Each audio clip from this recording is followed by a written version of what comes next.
আসসালামু আলাইকুম বন্ধুরা। আজকে আপনাদের মাঝে আমি একটা শিওর শট প্রোভাইড করব। এই শিওর শটটা যখন আমার চোখের সামনে পড়ে তখন কোনো ছাড় দিই না আমি। যাই হোক, এই শিওর শটটা আপনাদের মাঝে আমি উৎসর্গ করলাম। এইটা আমার নতুন চ্যানেল, তাই আপনাদেরকে শিওর শট দিলাম যেন আপনারা আমার এই নতুন চ্যানেলে অ্যাডজাস্ট থাকেন। আশা করি সাবস্ক্রাইব করে পাশে থাকবেন। মার্কেটে যত শিওর শট আছে এখন থেকে এই চ্যানেলেই সব ধরনের শিওর শটটি পাবেন। আচ্ছা চলুন আর কথা না বাড়িয়ে আমরা শিওর শটটি দেখি। আমরা যে সচরাচর দেখতে পাই মার্কেটের মধ্যে গ্যাপ করে একটা ক্যান্ডেলের পর গ্যাপ করে আরেকটা ক্যান্ডেল ওপেন হয়। এটা মার্কেটে সচরাচর সব জায়গায় দেখা যায়। এই যে এরকম গ্যাপ ক্যান্ডেল যদি হয়, পরের ক্যান্ডেল রিভার্সের জন্য ট্রেড নেবেন।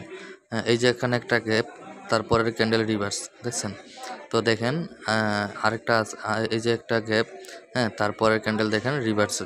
অবশ্যই আপনারা ব্যাক টেস্ট করে নেবেন এবং কোনো কারণে যদি মিস হয় তাহলে একটা এমটিজি ইউজ করবেন। আশা করি চ্যানেলটি সাবস্ক্রাইব করে পাশে থাকবেন।